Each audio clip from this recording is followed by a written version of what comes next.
사도행전 2장 42절부터 47절입니다.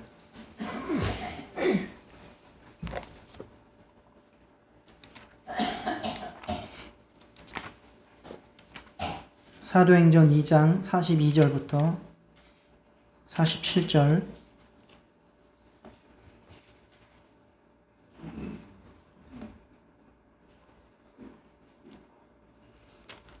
교독하겠습니다.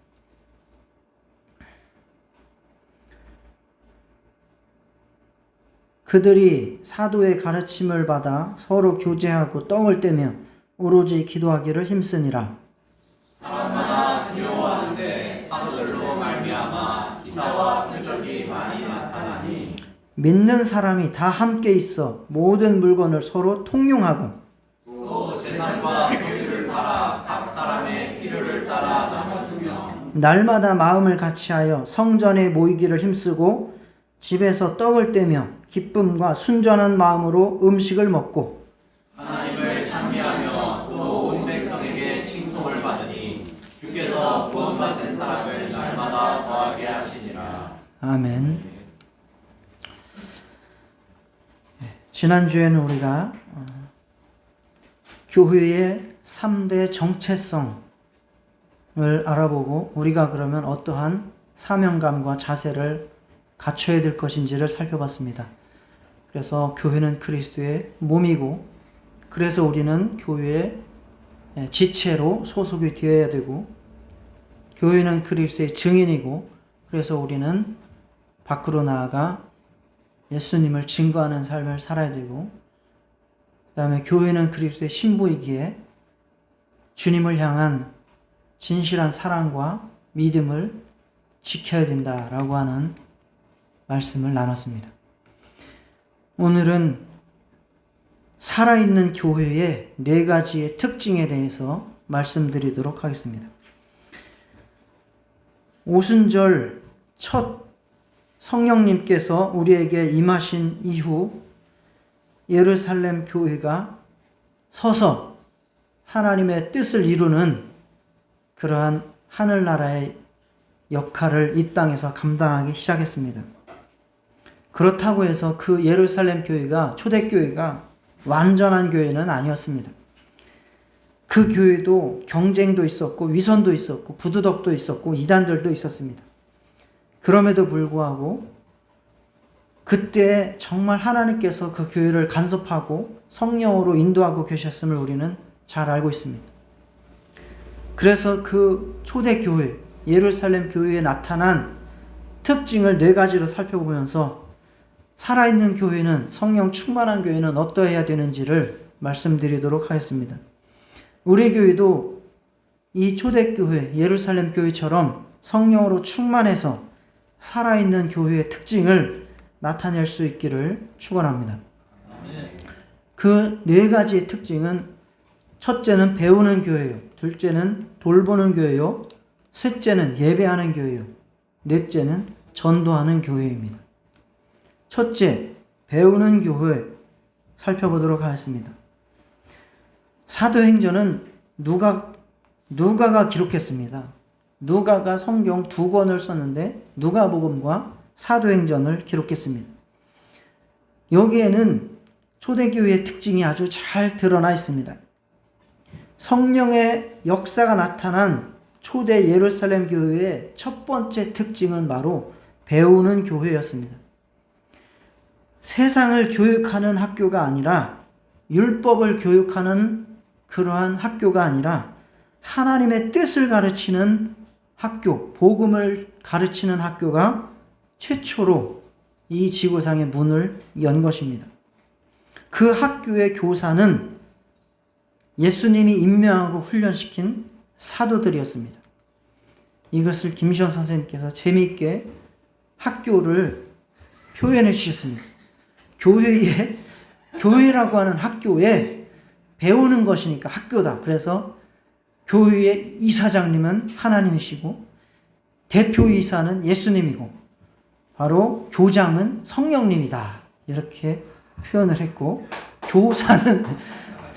교사는 바로 사도다. 이 초대교회의 이 교회 학교를 이렇게 조직 체계를 만들어 놓았습니다. 그리고 학생은 바로 모든 성도들이 되었을 것입니다. 그래서 특징이 뭐냐? 이사장님이나 대표이사나 교장이 다 하나님이다. 이렇게 결론을 내릴 수 있겠습니다. 그리고 교사는 사도들이다. 이렇게 이제 우리가 살펴볼 수 있겠습니다. 이것이 중요한 의미가 있습니다. 성령 충만한 회심자들이 있었습니다. 그렇죠? 많았습니다. 그럼에도 불구하고 그들은 신비한 체험 속에 갇혀있지 않았다는 사실입니다. 그들은 기도를 많이 해서 자기들이 직접 하나님 앞에 배우고 그 뜻대로 살아가겠다고 주장하지 않았다는 사실입니다. 자, 오히려 그들은 사도들의 가르침을 듣기 위해서 지속적으로 모였다는 사실입니다. 아무런 생각 없이 말씀을 저버린 채 성령 충만을 주장하는 것은 잘못된 신앙이라고 그들은 생각했다는 것입니다. 그래서 그들은 사도들의 가르침을 듣기 위해서, 배우기 위해서 지속적으로 모였습니다. 그들이 성령을 받았다고 해서 성령만이 유일한 교사이며 사도들 같은 선생은 필요 없고 나도 다 사도처럼 깨달을 수 있고 알 수 있고 전할 수 있다라고 주장하지 않았다는 것입니다. 그들은 예수님이 사도들을 교회의 교사로 부르셨다는 것을 인정했습니다. 그들은 사도들 앞에 앉아서 할 수 있는 한 많은 것들을 듣고 배우려고 힘썼습니다. 그들은 사도들의 권위를 인정하고 배우고 복종했습니다. 예수님께서 위임하셨다는 사실을 인정했고 성령의 증거가 그들과 함께하고 있다는 사실을 또한 인정했습니다. 지금 사도라고 부르는 자들은 없습니다. 지금 사도가 있다면 그들의 가르침을 우리는 계속해서 성경에 추가해야 될 것입니다. 그러나 성경은 이제 더 이상 추가되지 않습니다. 성경을 추가한다는 교단도 있어요. 미국에 이단입니다. 성경 66권 이외에 다른 어떠한 것도 정경으로 추가되지 않습니다. 정상적인 교회는. 그 말은 무슨 말이냐? 더 이상 사도는 이 땅에 없다는 말씀입니다. 약 110년경 순교하신 시리아의 안디옥 주교 이그나티우스라는 분이 계십니다. 목사님이죠. 지금으로 말하면 목사님. 이분이 사형 선고를 받아서 로마로 이송되어 가는 중에 아주 여러 교회들에게 편지를 써서 보냈습니다. 그 편지의 문구 중에 이런 글이 있습니다. 나는 여러분에게 베드로와 바울처럼 명령하지는 않습니다. 왜냐하면 그들은 사도들이었지만 나는 단지 사형수에 불과하기 때문입니다. 이 말은 이그나티우스 목사님이 겸손을 표현하는 고백이기도 하지만 사도의 가르침은 한정적이고 더 이상 추가되지 않는다라는 것을 명백하게 선언하신 말씀입니다. 110년에 순교하셨다면 사도들과 동시대 사람이라고 봐도 무방합니다. 그냥 사도의 직계 제자입니다. 그럼에도 불구하고 자기는 사도와 같지 않다라는 것을 명확하게 구분을 지었습니다. 그래서 지금도 가끔 성령 충만하게 이제 집회를 인도하시는 분이 예수 그리스도의 사도 땡땡땡은 막 하면서 설교를 하시는 분들이 있는데 그거는 성령은 충만할지 모르나 무식한 성경에 위배되는 주장인 것을 여러분이 아시기 바랍니다. 사도들의 가르침은 그러면 우리가 어떻게 지금 찾을 수 있는가? 사도들의 가르침은 성경 특히 신약 성경 속에서 우리가 찾을 수 있습니다. 사도들과 그들이 인정한 기록을 모은 책이 바로 신약 성경입니다. 우리가 성경이라고 부르는 신약 성경의 27권 말고도 그 시대에 기록한 기록들이 굉장히 많습니다. 무슨 복음, 무슨 복음, 도마복음, 무슨 복음. 그러나 그것들을 다 성경으로 포함시키지 않습니다. 성경을 인정하는 기준이 있어요. 나중에 또 성경에 관해서 이제 배우실 기회가 있을 때 영감성이 있고요. 사도들이 인정한 것이어야 됩니다. 그래서 우리는 사도들이 전파했던, 가르쳤던 그 내용을 신약 성경 속에서 명확하게 우리가 들을 수 있고 배울 수 있습니다. 신약 성경은 예수 그리스도의 오심과 삶, 그리고 가르침, 죽음과 부활에 대해서 사도들이 증거한 것을 이 신약 성경 속에 우리에게 전해주시고자 남겨놓으셨다라고 보시면 확실합니다. 그리고 사도들의 해석이 또한 추가되어 있기도 합니다. 사도들의 해석임을 다시 한번 강조합니다. 교회는 그러한 사도적 권위, 즉 신약 성경 권위 앞에 온전히 굴복하고 순종해야 합니다. 교회는 성경을 초월해서 존재할 수 없습니다. 교회는 언제나 성경 아래 가르침을 받고 존재하는 것입니다. 여러분들이 성경을 읽어야 되는 이유가 바로 이 교회가 온전한 교회인가 아니면 잘못된 교회인가를 분별하시기 위해서입니다. 오늘날에는 목사, 선교사들에 대해서 사도라고 부르지는 않지만 사도적이다라고 표현하기는 할 수 있습니다.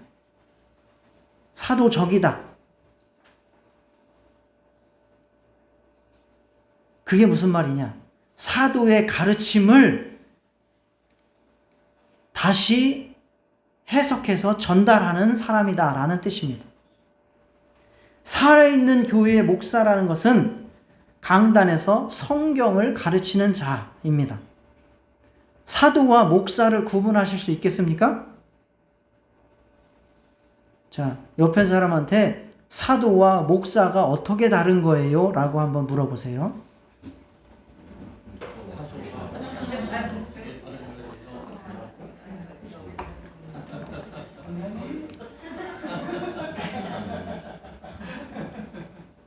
네, 뭐라고 대답하시던가요?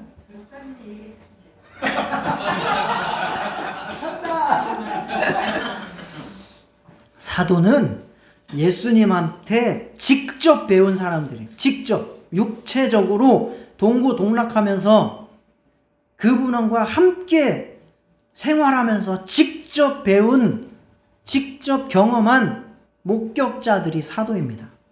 목사는 사도들의 가르침, 사도들의 증거인 신약 성경을 해석하고 가르치고 적용하는 사람이라는 것입니다. 분명히 이해하시겠지요? 살아있는 교회의 성도는 따라서 성경을 매일 읽고 묵상하면서 목사의 성경 가르침을 존중하며 그것을 성경으로 확인하면서 순종하는 자가 바로 살아있는 교회의 성도입니다. 사도행전 17장 11절에 보면 살아있는 교회의 특징을 지니고 있는 베레아 사람들이 나옵니다.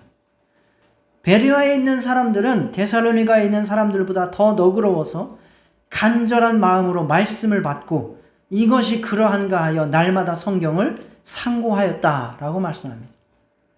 그러므로 교회에 와서는 목사가 가르치는 설교를 간절한 마음으로 들으셔야 됩니다. 그리고 그것이 성경과 일치하는가 라는 것을 성경을 통해서 확인하셔야 되고 그것을 순종하셔야 됩니다. 혹시 제가 성경과 위배되는 말씀을 가르친다거나 성경에 없는 것들을 주장한다고 하면 저한테 한마디씩 해주셔도 그것이 훌륭한 일임이 됩니다. 이와 같이 살아있는 교회에 살아있는 성도, 배우는 성도가 되시기를 축원합니다. 두 번째 초대교회 예루살렘 교회의 살아있는 교회의 특징은 바로 돌보는 교회였습니다.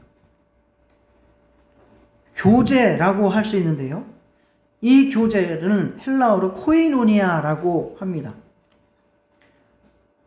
카페 이름 중에 코이노니아라고 하는 카페들이 종종 많이 있어요. 특히 교회에서 이렇게 세운 카페 중에 코이노니아가 교제라고 하는 뜻이 있기 때문에 그렇습니다. 그리스도인들은 바로 공동적인 삶을 영유하고 공유하고 나누는 삶을 살았습니다. 우리가 읽은 본문에 잘 나오죠. 특히 44절 45절에 이 초대교회에서는 다는 안 그랬겠지만 정말 열심 있는 신자들은 자기가 믿음을 가진 후에 모든 재산을 다 팔아서 교회에다가 다 맡기고 바치고 그 다음에 자기 필요한 것을 가져다가 사용하는 그러한 삶의 형태를 추구하는 사람들도 성도들도 있었습니다. 이것이 바로 공유, 나눔, 돌봄입니다.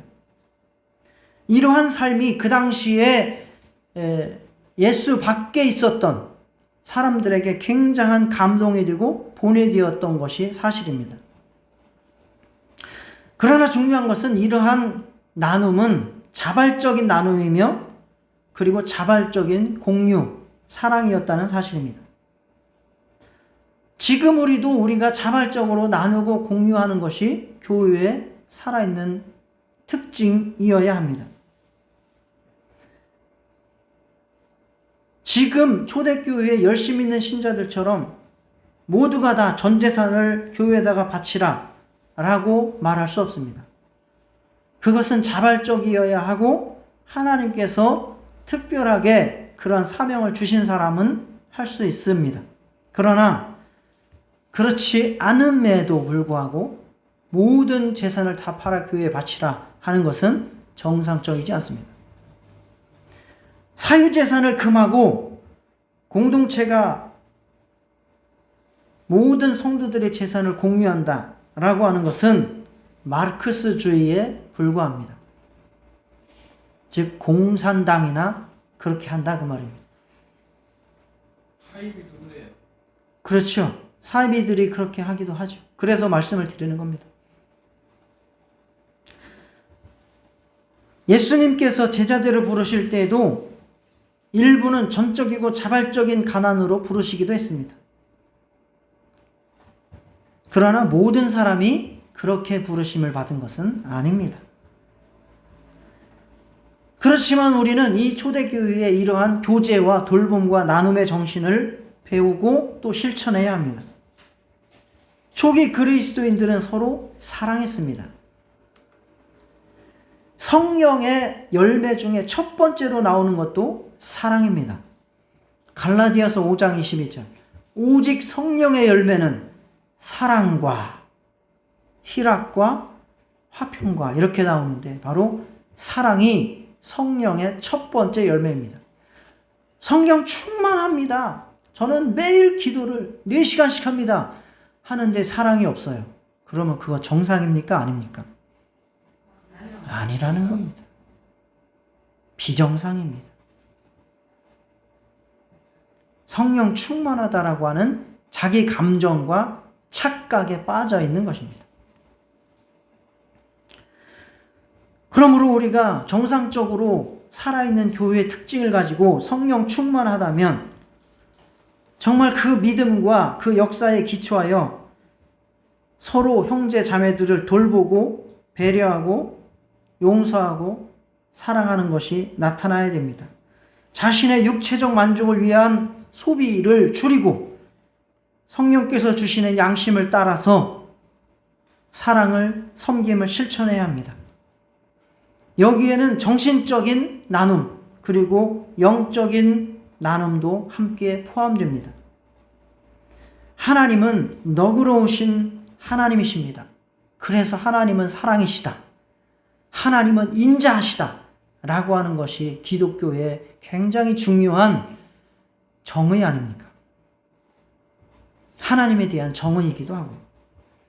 그렇게 하나님의 특징인 사랑과 자비, 이것을 교회가 당연히 나타내야 되는 것은 두말할 나위가 없습니다.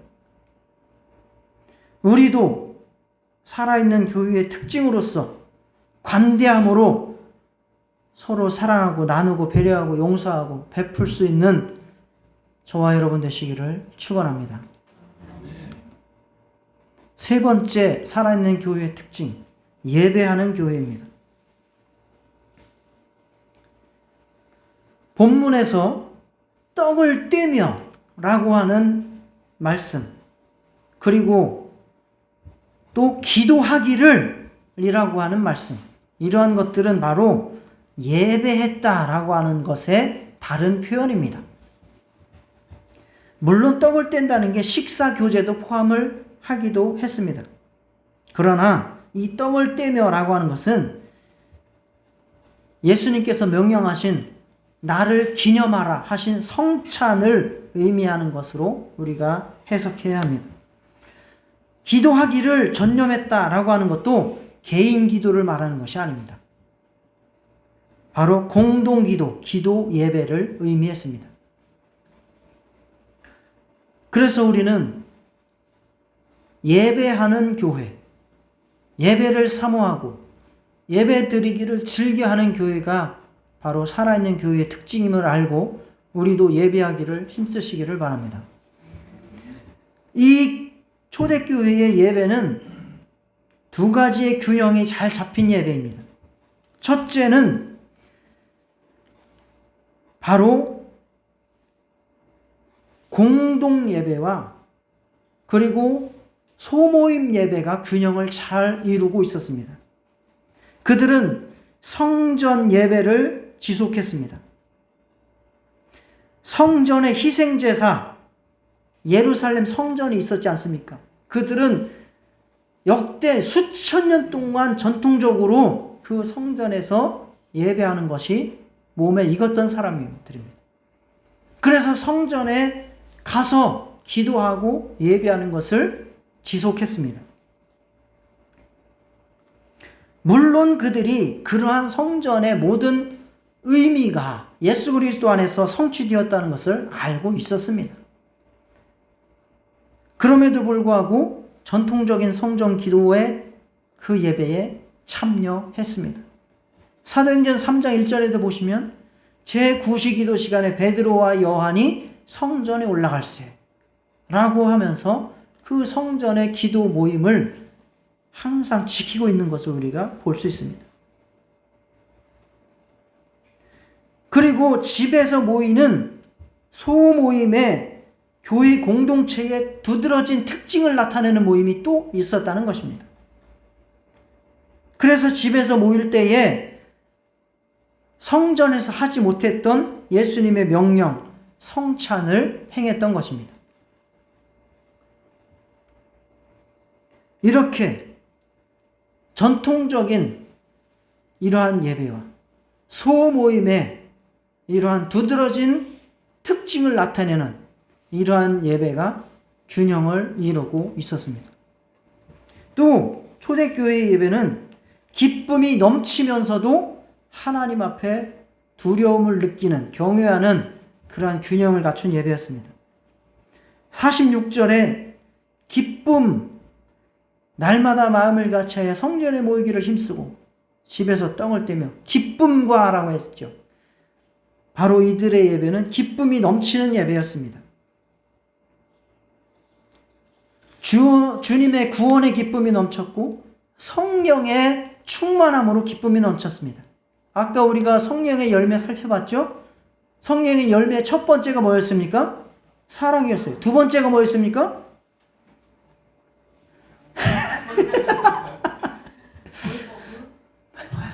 성령과 희락과 희락.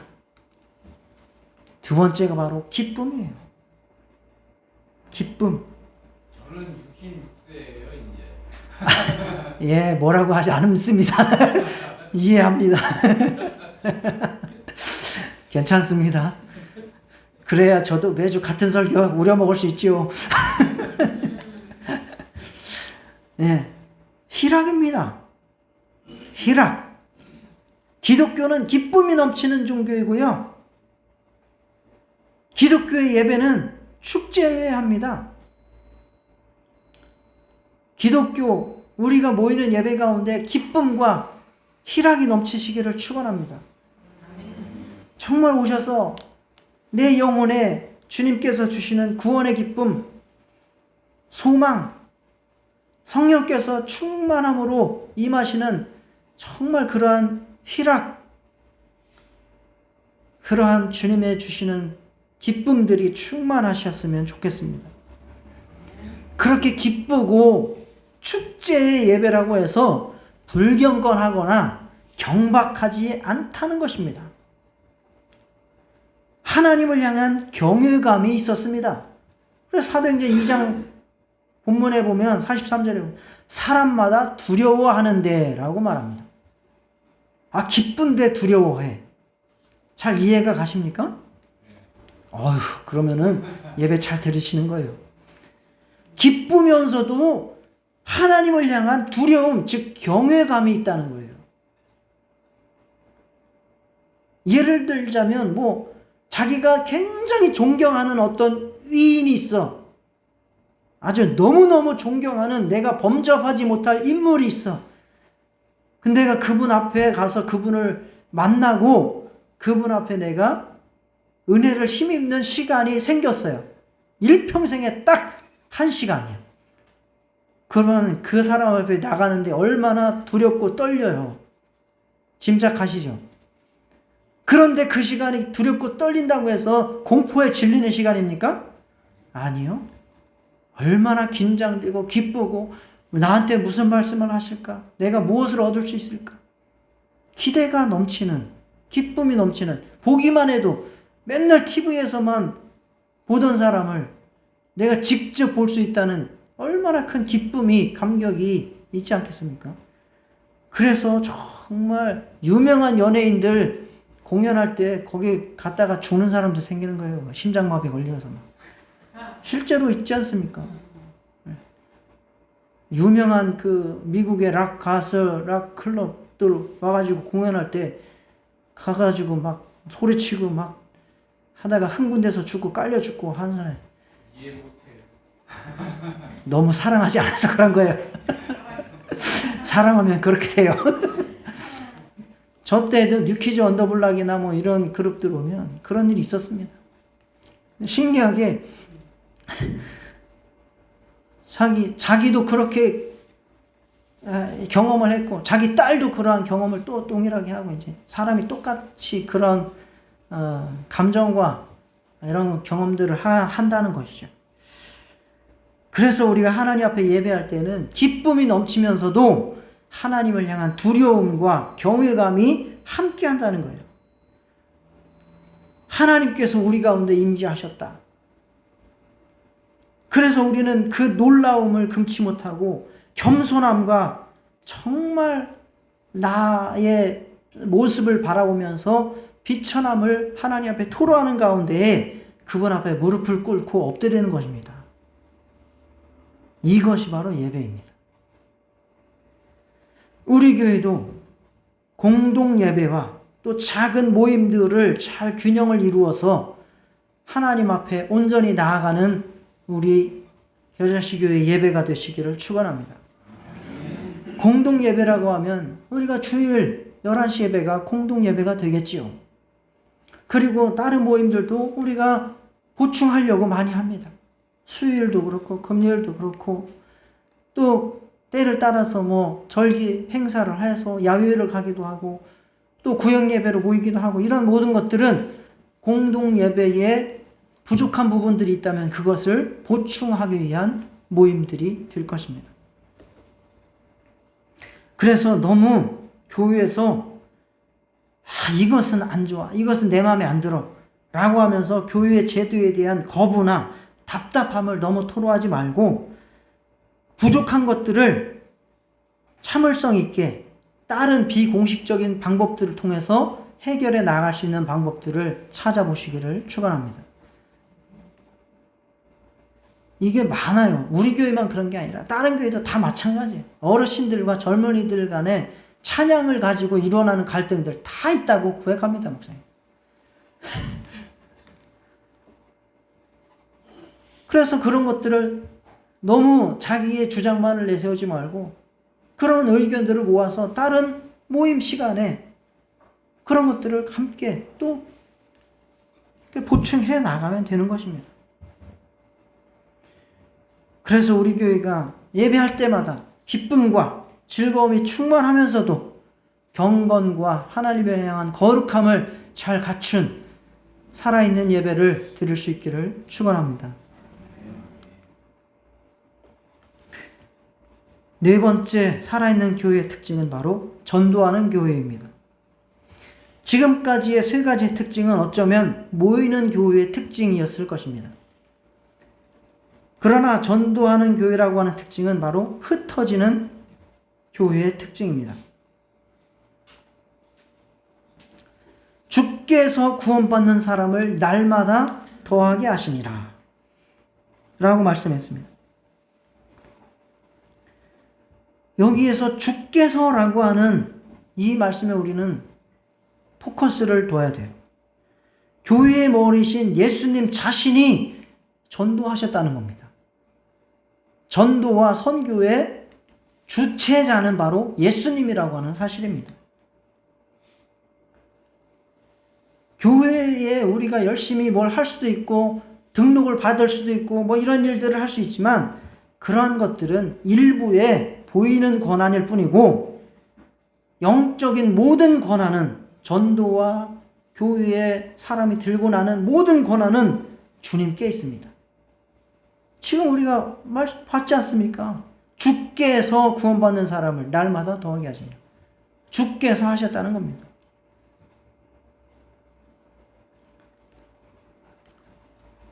주님만이 성령을 통해서 눈먼 자들의 눈을 열어주실 수 있고 이건 영적으로 말입니다. 죽은 영혼들에게 생명을 주실 수 있고 그분의 교회에 영혼을 더하실 수 있습니다. 이것을 알고 우리가 주님의 마음과 그 구원 역사에 동참해야 합니다. 예수님의 전도는 구원과 교회에 속하는 것 두 가지를 다 포함하는 것입니다. 구원 없이 교인이 되게 하거나 또는 구원하시고 교인이 되게 하지 않는 그러한 일이 없었다는 것입니다. 여기에서 말씀하시는 바가 바로 그것입니다. 그리고 예수님께서 하시는 이런 전도 사역은 날마다 일상적으로 일어났다는 것입니다. 우리가 예배는 매주 날마다 한다라고 하는 생각에 잡혀 있으시죠? 그런데 우리는 전도는 일상적으로 날마다 해야 된다라고 하는 개념이 없어요. 전도도 예배처럼 지속적으로 쉬지 말고 끊임없이 해야 되는 일이라는 것을 우리가 기억하시기를 바랍니다. 그것이 바로 예수님의 일이고 우리가 함께 예수님의 일에 참여하고 거기에 동력해야 된다는 사실을 믿으시기 바랍니다. 주님은 성도들 쓰게, 예수님은 성도들 쓰게 은혜의 기쁨과 성령의 증거를 더하셔서 정말 그들을 통해서 하나님께 영광을 돌리게 하시고 그래서 회심자들이 더 들어올 수 있도록 역사하신 것입니다. 우리가 모이는 교회로서 온전히 성공할 때 바로 이 모이는 교회의 성공을 통해서 예수 그리스도께서 성령의 역사로 말미암아 구원받는 자들이 더해지게 하신다라고 하는 말씀입니다. 정말 주님께서 기대하시는 살아있는 교회, 모이는 교회, 또 흩어지는 교회, 정말 예수의 은혜와 기쁨과 능력이 충만하고, 그래서 주께서 구원받는 자의 수를 더하게 하시는 그러한 교회가 되실 수 있기를 축원합니다. 성령님은 처음 예루살렘 교회에 임하신 이래로 결코 교회를 떠나신 적이 없습니다. 우리는 하나님 앞에서 우리 자신을 낮추고 성령의 충만함과 인도와 권능을 구하시기 바랍니다. 그래서 우리는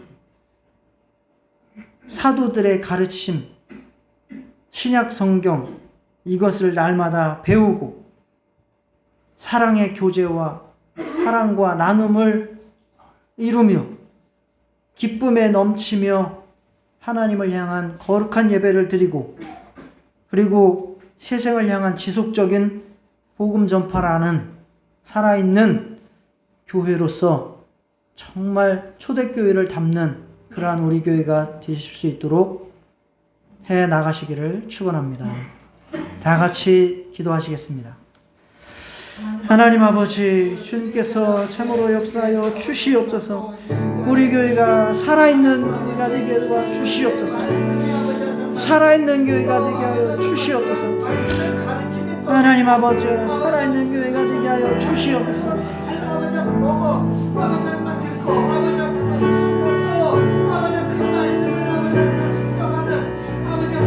하나님 아버지, 살아있는 교회가 되게 도와 주시옵소서.